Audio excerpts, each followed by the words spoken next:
Halo, apa kabar Anda semua? Senang sekali saya Hersuna Arif bersama Bung Rocky Gerung kembali bisa menjumpai Anda. Dan yang paling penting sekarang memang tetap sehat dan masih kelihatannya nanti sekali-kali kalau situasi memungkinkan kita makan di tempat angkringan. Ini kalau gugatan pedagang angkringan yang di Jakarta itu disetujui ya, dipenuhi oleh pengadilan. Ini menarik Bung Rocky karena ada seorang pedagang angkringan di Jakarta yang menggugat ke PT UN dan minta agar Pak Luhut dicopot jabatannya sebagai koordinator PPKM Darurat Jawa dan Bali. Ya, kita udah lama nggak makan di angkringan itu, dan saya yakin di angkringan si penjualnya nggak nanya, Anda udah PCR belum? Gitu. Nah, ini kalau masuk mall itu mesti lapor Menteri Perdagangan dulu.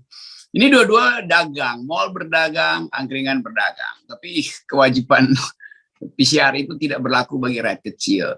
Karena kalau dia wajibkan dia PCR, maka si penjual angkringan mesti PCR dulu, dan itu adalah Rp900.000. Berarti setiap 2 hari dia keluarin 1,8 juta tuh. Iya, bisa dapat berapa nasi bungkus di angkringan tuh kalau satu PCR sekali PCR aja? Itu bisa dapat kira-kira 3.000 nasi kucing. Dan Mendak mesti tahu, Menteri Perdagangan justru mesti ikut makan di angkringan karena di situ gratis, nggak ada PCR. Iya. Ini siapa namanya Menteri Perdagangannya? Pak Lutfi ya. Lutfi ya. Nanti karena ganti-ganti kita. Okay. M Lutfi ya, itu pernah jadi Menteri Perdagangan kalau nggak salah di masa Pak SBY dulu ya, mantan duta besar di Jepang dan Amerika. Iya. Ya. Oke, tapi ini menarik saya kira ya, ada seorang pedagang angkringan melakukan gugatan. Ini kan sebenarnya dari satu sisi betapa rakyat yang disebut sebagai level yang paling bawah, ya masyarakat kecil pun mengetahui bahwa ada hak kewajiban dia sebagai warga negara, dan dia setidaknya mengingatkan Presiden Jokowi bahwa lu itu sebagai kepala negara punya hak dan kewajiban yang nggak dipenuhin. Itu kan kira-kira inti gugatannya. Itu saya hormat sekali. Kalau kagum pasti kita kagum pada inisiatif untuk melakukan tindakan hukum, pelaporan hukum. Tapi saya merasa bahwa rakyat Indonesia paham tentang pelanggaran konstitusional dari Presiden Jokowi. Karena dia diwajibkan untuk melindungi seluruh rakyat Indonesia. Sekarang dia mewajibkan kita untuk melindungi diri sendiri tuh. Dan itu bertentangan dengan moral publik tuh. Kita berkali-kali berupaya untuk minta perlindungan, tapi nggak dapat dari negara. Ya udah ada aturan PPKM level segala macam. Iya, tapi itu bukan perintah undang-undang. Jadi menghindar dari perintah undang-undang karena memang tidak mau melindungi rakyat. Nah, rakyat kecil ini adalah wakil dari akal sehat sebetulnya.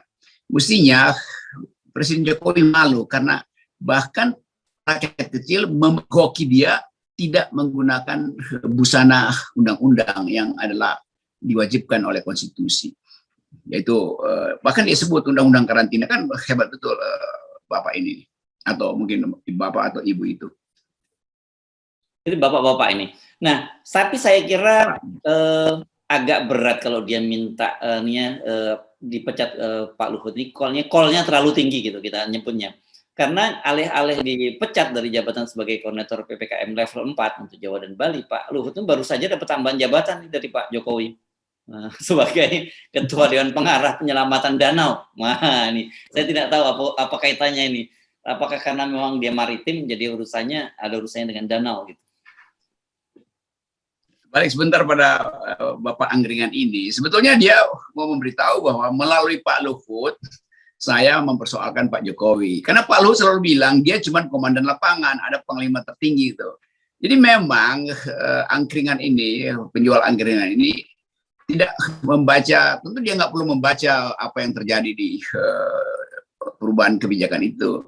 Tapi intinya dia tahu bahwa pemerintahan Jokowi melanggar konstitusi. Itu intinya. Nah sekarang berkali-kali orang menuntut Pak LBP bertanggung jawab tuh. Dan Presiden nggak mendengar itu kan, justru Presiden kasih hadiah baru, yaitu koordinator seluruh penyelamatan dana. Soal itu ada yang mengarah penyelamatan dana. Karena dianggap bahwa penyelamatan manusia udah gagal, karena itu penyelamatan dana wajah sekarang. Kira-kira begitu jalan pikiran Jokowi kan. Tapi kalau saya lihat secara makro, Pak Jokowi ini nggak mau tegur Pak Luhut, nggak mau tegur juga Pak Erlangga. Yang dua-duanya gagal sebetulnya karena angka COVID naik terus, kematian naik, lalu dihilangkan angkanya. Padahal Erlangga ini diwajibkan untuk menghasilkan kebijakan yang mengurangi penderitaan rakyat di luar Jawa, dan dia gagal. Tetapi kalau kita lihat dia nggak mau ditegur, itu artinya Pak Jokowi ini lagi cari selamat melalui Golkar, karena dia lagi dikejar-kejar oleh Ibu Mega dan Puan. Jadi terlihat Jokowi hanya main-main politik aja. Dia tetap nggak ingin musuhan dengan Golkar, padahal kesalahan Golkar lebih besar dari kesalahan PDIP dalam soal COVID. Karena seluruh infrastruktur, anggaran, dan hak istimewa, farmasi segala macam itu jaringannya dipegang Golkar. Sebetulnya Golkar yang harus ditagih pertanggungjawaban karena Golkar yang menguasai infrastruktur penyelesaian COVID. Tapi Jokowi menganggap kalau dia bermusuhan dengan Golkar, itu artinya nggak ada lagi yang lindungi dia. Jadi Pak Jokowi ini betul-betul seorang politisi yang lihai, tapi lihai di dalam memanfaatkan penderitaan rakyat. Dia nggak peduli dengan kesehatan, dia hanya peduli dengan ekonomi bertumbuh, dan dia selamat secara politik. Itu tandanya kenapa tetap Luhut dikasih mainan baru sebagai itu apa dasarnya kita nggak pernah tahu tuh. Lalu Erlangga juga nggak pernah diomelin oleh Jokowi. Ya. Jadi terlihat bahwa memang Jokowi harus pilih ke Golkar atau ke PDIP. Kira-kira begitu deskripsinya tuh. Kita belum kasih penilaian ini baru biasa. Menarik ini kalau kita ngomongin mulai soal PDIP atau Golkar nih. Tapi mungkin sebelum sampai situ saya sih punya semacam opini pribadi juga. Yang saya nilai mungkin ini seperti bunyi pepatah Pak Jokowi kalau menegur Pak Luhut dan Erlangga itu seperti memercik air di dulang, menepuk air di dulang, memercik muka sendiri. Karena kan bolak-balik disebutkan bahwa penanggung jawab PPKM itu kan Pak Jokowi, panglima perangnya Pak Jokowi, dan Pak Luhut setiap kali saya perhatikan, setiap kali jumpa pers selalu begitu. Saya diperintahkan oleh Bapak Presiden gitu, dan kemudian bahwa karena ini memang tetap dipimpin oleh Presiden. Begitu, Bung Rocky. Okay. Ya, dan Pak Erlangga ngerti itu bahwa makin lama dia makin dijerat oleh Golkar. Dan Golkar selalu kasih kesan bahwa Anda berbahaya kalau tidak ada yang rawat. Jadi begitu, air di dulang apa tadinya, memecik. Menepuk air di dulang, memercik di muka. Menepuk. Air di dulang ya. Kalau air di dulang masih kecil percikan. Tapi kalau air di kolam, nah itu yang percik di wajah juga, kotoran cebong juga kena di wajahnya.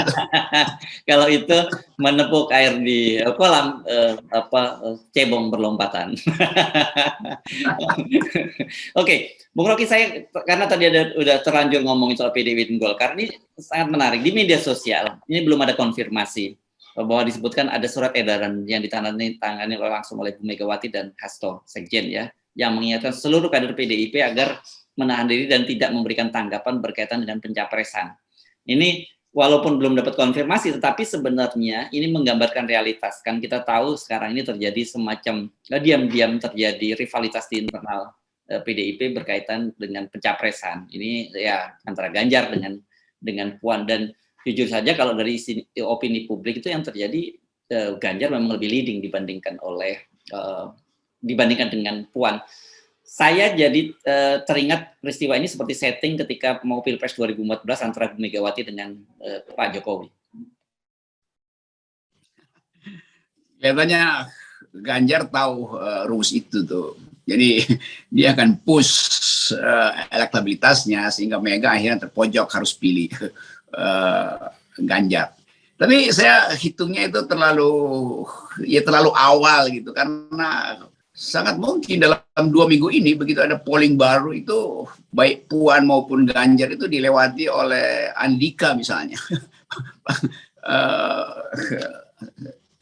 Andika Kasat maksud Anda ya?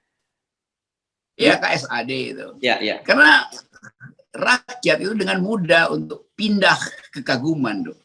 Bisa rakyat tiba-tiba lihat, wah Pak Andika betul-betul tampil sebagai nasionalis, melampaui nasionalisme yang ada di PDIP itu.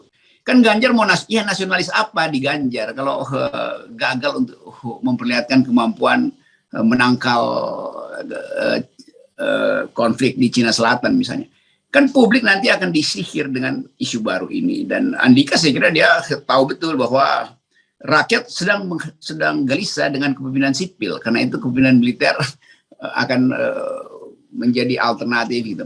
Jadi sebetulnya ini perdebatan di dalam PDIP itu perdebatan palsu aja, karena itu saling menjegal. Jadi di luar itu orang-orang yang tadinya nggak masuk di dalam survei justru nepuk tangan, silakan bertengkar terus, karena ada faktor baru di dalam proses perubahan politik Indonesia, yaitu relasi antara Angkatan Darat Amerika dan Angkatan Darat Indonesia. Itu betul-betul faktor.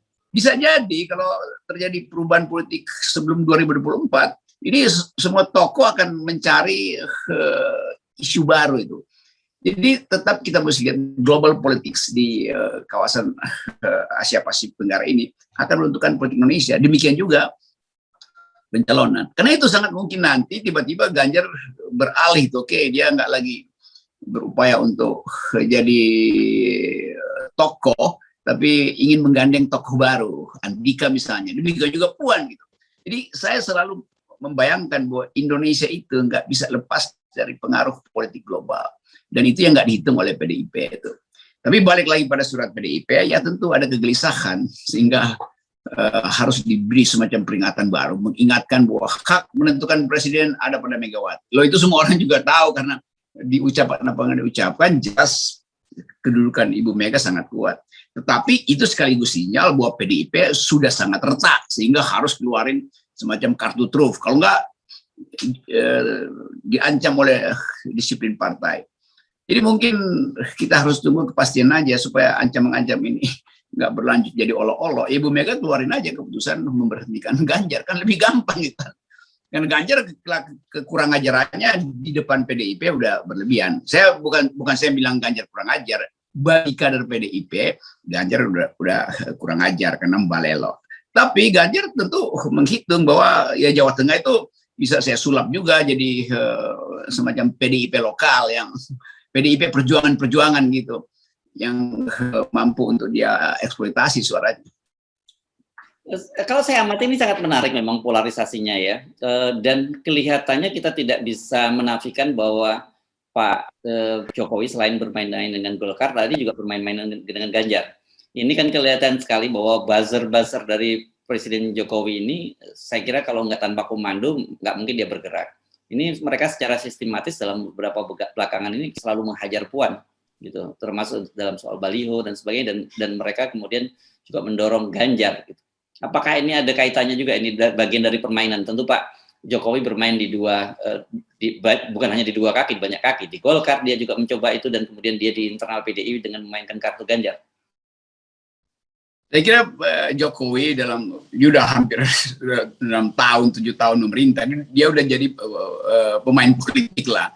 Dan bagi Jokowi bukan sebagai presiden ya, Jokowi sebagai pemain politik, tentu dia ingin pecah belah PDIP itu. Karena hanya dengan itu dia bisa pastikan bahwa dia tidak lagi di dalam lingkungan PDIP yang mungkin sekali di dalam analisis dia itu udah bakal terus menurun. Jadi pindah faksi aja sebetulnya.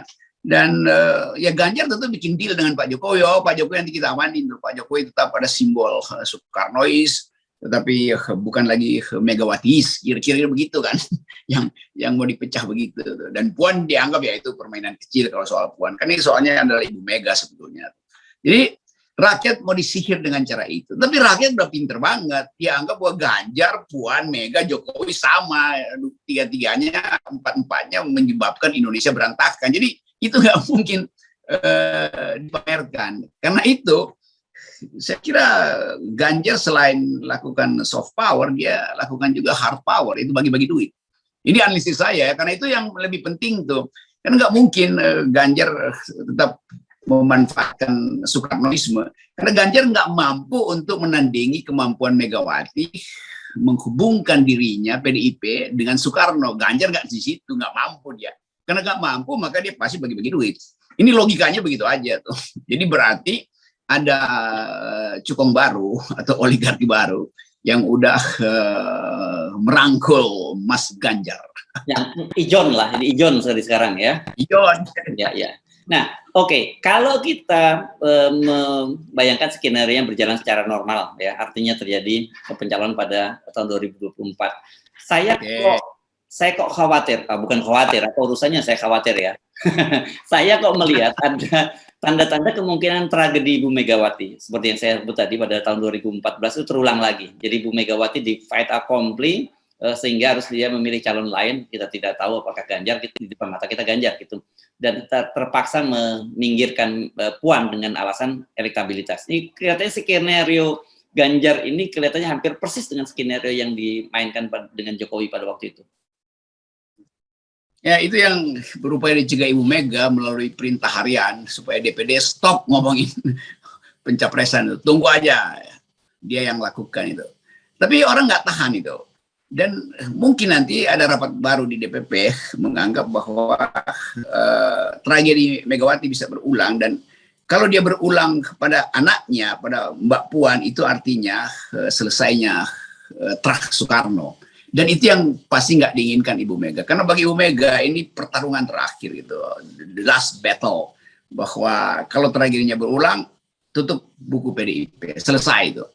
Karena itu habis-habisan Ibu Mega akan berupaya untuk membujuk konstituennya supaya tidak termakan dengan politiking dari Jokowi, Yunto, Ganjar. Jadi bagi Ibu Mega ini satu grup nih yang mau mengacaukan PDIP. Jokowi sebagai tokoh politik dan Ganjar. Nah itu terlihat betul kan, Ganjar selalu ingin ambil Jokowi dari dukungan Megawati itu. Nah, Megawati tentu nggak mau lihat itu terjadi. Jadi sekali lagi tragedi Megawati ini pasti terjadi kecuali Megawati menganggap bahwa kalau dia terjadi sekaligus itu tragedi PDIP, bukan lagi Megawati. Artinya selesai dong partai itu. Nah itu saya kira yang lagi dipikirkan 2-3 hari ini oleh DPP PDIP. Saya bayangin begitu, ada ketegangan. Tapi saya percaya Ibu Mega ini kan punya dignity itu dan punya drive yang kuat. Jadi saya hitungnya Ganjar pasti kalah dengan Mega. Ini menarik ini. Oke, tetapi itu semua syarat jika semua berjalan dengan normal gitu ya, Bung Rocky. Tetapi kan Anda sendiri Anda selalu mengulang-ulang, Anda sangat percaya bahwa era endgame itu mungkin akan terjadi lebih cepat sampai tahun 2020. Itu lebih menarik sebetulnya.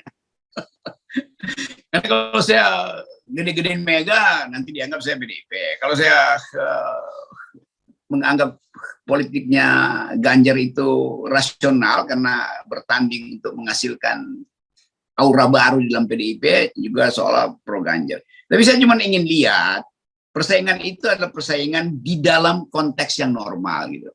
Nah, kita selalu di FNN mengajukan konsep yang di luar normal, bukan abnormal ya, di luar skenario. Karena betul-betul politik di Selatan kan faktor baru. Jadi nanti lain kali kita bahas unsur global di dalam politik nasional kita tuh, gitulah. Yes. Baik, terima kasih Bung Rocky Gerung. Bye. Sip.